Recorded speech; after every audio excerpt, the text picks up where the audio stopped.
Welcome to the program. I'm Jeff Schechtman. It's rare that the laws of physics and our ideas of race and politics find common ground. Yet Newton's third law of motion says that for every action, there is an equal and opposite reaction. The American story of the struggle for racial equality seems to be subject to those laws. As the founding gave way to the Civil War and Reconstruction to Jim Crow and segregation, and the civil rights struggle of the 60s would give way to law and order and Richard Nixon, and the election of our first black president would give us Donald Trump and where we are today. One wonders what it is, particularly around the subject of race and the desire to establish a true multiracial democracy, that drives these contradictions and reactions. And equally, what toll does this whipsawing back and forth take in our democratic experiment, its people, and those left behind when the moral weather changes? It is no wonder that we are anxious, angry, and exhausted. We're going to talk about all of this and more today with my guest, Professor Eddie Glaude Jr. He is the chair of the Department of African American Studies at Princeton, the author of several books, including Democracy in Black, and his newest work is Begin Again, James Baldwin's America and its urgent lessons for our own. Professor Eddie Glaude, thanks so much for joining us. Oh, thank you. I want to begin and talk a little bit about this contradiction, this idea that we whipsaw back and forth in terms of how we deal particularly with the subject of race. Yeah, I think whipsaw is a great verb, and I think it's actually a reflection of our hesitancy to confront, and that's being generous, our hesitancy to confront, our refusal to deal with at the heart of the problem. That is to say that as long as we believe that white people matter more than others, no matter how we tinker around the edges, that belief and the way it evidences itself in our practices, in our dispositions, will lead us to, in some ways, these moments of crises. Because in some ways that belief and the dispositions that eventuate from it or that follow from it, right, run counter to the very principles of democracy themselves.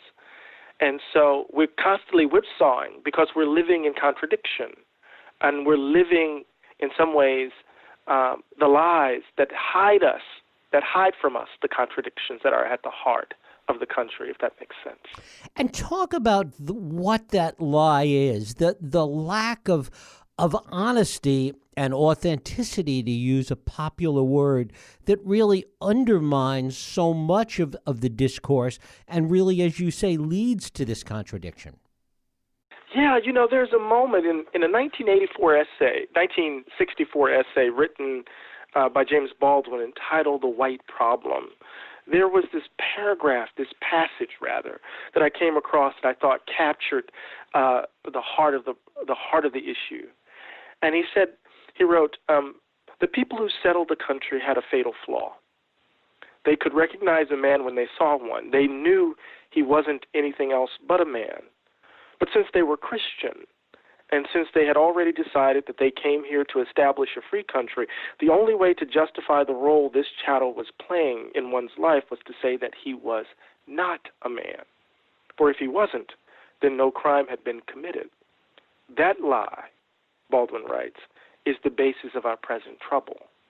So part of what he's saying is that the discourse that has developed around these particular folk who came to the country, who were brought to the country as chattel, had everything to do with their capacities, their passions, right? We had to, in some ways, dehumanize these folk. And we built a society based upon that notion. It's almost, there's an apocryphal story that John Adams said to King George, "We will not be your Negroes." At the very moment in which he's giving voice to an idea of freedom, is predicated upon an intimate understanding of unfreedom.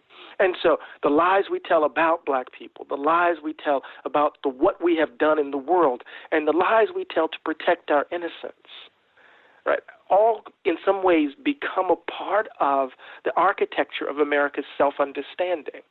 And whenever there is an attempt to kind of disrupt that, we find ourselves in a crisis like we're in now.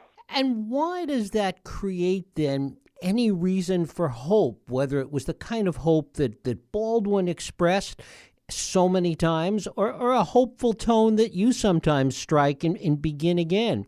There's every reason to not be hopeful. Yeah, Baldwin has this line after, and I'm paraphrasing this here, after the assassination of King, when the country killed an apostle of love, assassinated an apostle of love. And, he says that human beings are at once miracles and disasters. And we have to protect ourselves oftentimes from the disasters that we've become. Hope is invented every day, he would say later in 1970. It's not guaranteed. But wherever human beings are, we have a chance. Even though we're disasters, we are also miracles. We can do the impossible at times. And so I think the hope that I express, at least, I don't want to speak for Baldwin, the hope that I express has everything to do with my faith in the capacity of human beings to be otherwise, even though oftentimes we failed and we failed miserably. Is there a difference between hope in human beings, hope in individuals to rise above this, and to think that it can somehow be institutionalized, that we can change 200 plus years of institutions and a system and a concept that has grown up a certain way? Sure. I don't think systems and institutions and structures are historical phenomena, right? They're not, they don't exist apart from human doings and sufferings. They are actually the result of choices and actions. And so if human beings can make it, human beings can undo it. Think about how many instances of the French nation have we had? I mean, they even start the calendar over when you think about it, right? As they try to reimagine themselves over the course of their history. America's relatively young, right? What does it mean for us to kind of look the facts of who we are squarely in the face, to look our ghastly failures squarely in the face, to actually grapple with the fact that demographically we are multiracial, multi-ethnic, and we need to tell a story that reflects that. So I think my hope in individuals is not a kind of crude individualism where I'm only concerned about your taste and my own, but rather that human beings in solidarity with one another can build a more just world. I have an absolute faith in that. Understanding, though, that human beings can also build a world shot through with ugliness and evil. And talk about it in our current context and this desire to sort of get out of where we are now, but without a whole lot of focus on what comes next. Yeah, but that's typical of the American ideology, right? I mean, as long as we believe that America is the shining city on the hill, as Ronald Reagan, edited or added the adjective to John Winthrop's phrase from the model of Christian charity. As long as we believe we're an example of democracy already achieved or the Redeemer Nation, then we're just going to tinker around the edges, right? We're not going to try to figure out how to really, really imagine a different way of being together. And so the way in which the lie reasserts itself is to hold back any kind of fundamental reassessment of who we are. And what we have to do is insist in those moments, in a moment like we have now, on resisting traditional frames that narrow how we might imagine a more just America. So, for example, in the context of the debate around policing, you hear protesters shouting, defund the police. And what they mean by that, if we take them at their word, is really a basic claim that our budgets reflect what we value. We should not be spending as much money on cops and incarceration. We should be deploying resources that speak to the underlying conditions that actually produce criminal behavior. We should decriminalize the code in some ways because you could breathe in the United States, sneeze, and you can break a law, right? So part of we have that argument. But what do we hear Jeff, in response? We hear calls for law and order, clamorings for the old frame. And, even as there's an uptick in violence across American cities, and no one is trying to ask the question why, they're just calling for law and order. Well, hell, COVID-19 has left 45 million Americans unemployed. Over 45 million of us are trying to figure out how we're going to keep a roof over our heads or how we're going to put food on the table. People who were already in resource-deprived communities who were struggling are now struggling even more. So we could tell a story about why we would see an uptick. It's the question of who we value and what we value. So in these moments, the short answer to your question, we need to resist what we've done in the past, which is comfortable and offers us an illusion of safety, and dare to imagine a much more robust understanding of the public good, if that makes sense. I don't know if that makes sense. Indeed. And one of the things you talk about is that Baldwin would have really understood the current moment, understood where we are and how we got here. Yeah. He saw it. You think about it, he lives long enough. He dies December 1st, 1987. So he lived through the tumult of the 1960s, the civil rights movement, the Black Power movement. He saw what happened in the election of 1979 when the country reached for fantasy.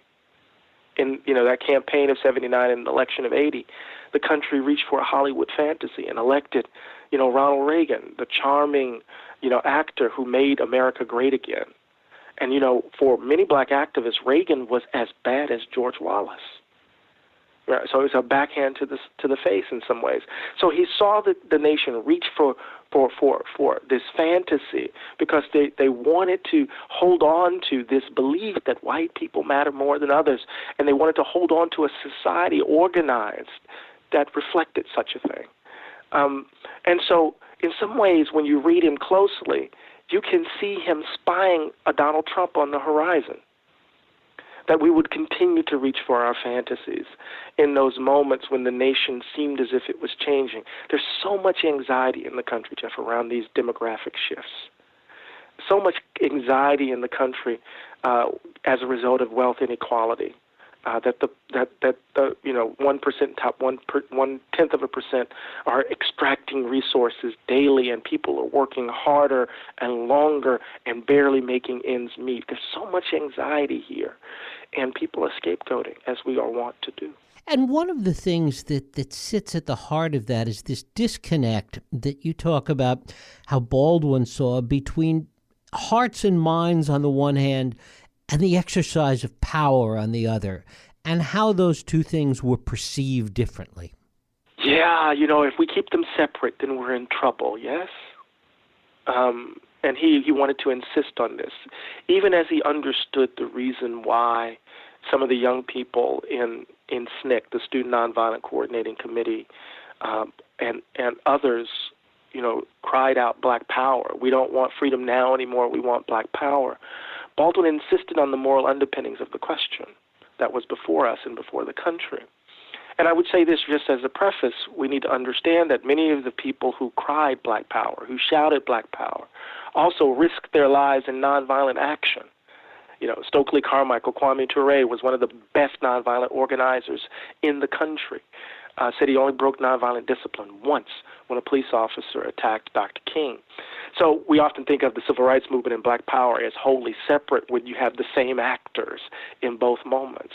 So Baldwin, though, understood the justification, why people were angry and rageful, why they clamored for power, but he also understood that at the heart of all of this was the moral question about who do we take ourselves to be, and that we couldn't lose sight of that, even as we clamored for policy that would fundamentally change the landscape. We needed to be clear that the stakes centered around, our own self-conception, what we valued, who we valued. Were we extending dignity and standing to our fellows? Did we commit to the sacrality of every human being, every child? Right? And so you could acquire power and not hold those views, and then we're just flipping the script. You see? And that would be a problem. And one of the things that it gives rise to, that disconnect, is an awful lot of anger. Talk about that and how Baldwin saw that anger. Yeah, on a certain level, if you're not angry, then something's wrong, right? At least if you're black in this country, right? How can you not be? I'm a professor at Princeton, but I live I live in some ways what the American dream is often represented as. But I worry about my child, my son, as if as if I wasn't at Princeton. That the world is so shot through with ugliness and evil, and racism are these daily slashes. If you're not angry, what are you doing? Have you in some ways you've become adjusted to the injustice. So the first thing we have to do is understand how reasonable rage is in this moment. But we need to be clear, and Baldwin was insistent on this, that the rage cannot turn into hatred, because the hatred is corrosive of the soul. So, for Christians, the rage, the righteous indignation of Jesus in the temple, turning over tables, right? That has something to do with, right, seeing the world organized in such a way that, that indignation expresses itself in outrage. But it cannot lead to hating people, because then that destroys you. So the disconnect can lead to anger because people are dying. People are losing loved ones. Think about it, Jeff. We live in a society that has witnessed the country lock up millions of people, just throw them away, right? And so to be angry about that means that you have some moral sense about yourself. But then the question becomes, what then do you do? And for Baldwin, he was afraid of that anger. That was part of the reason that he went to Paris. Well, he wasn't afraid of the anger. He was afraid of the hatred. Mm.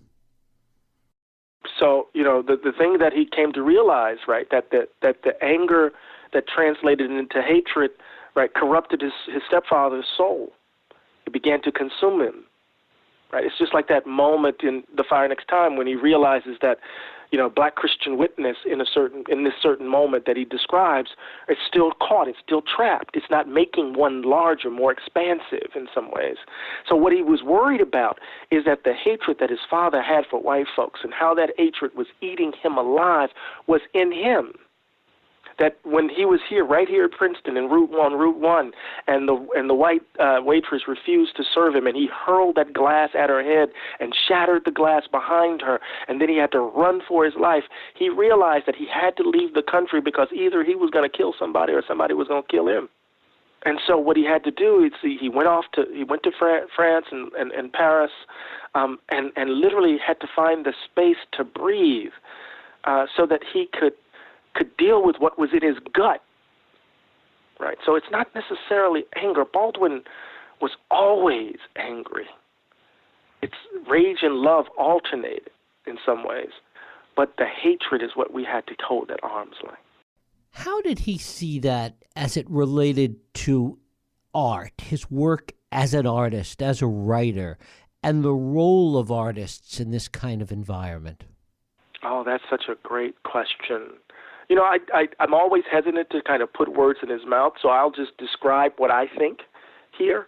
And, I think Baldwin understood himself as a poet in the Emersonian sense of the word. The poets are, in some ways, the mouthpieces of the gods, as it were.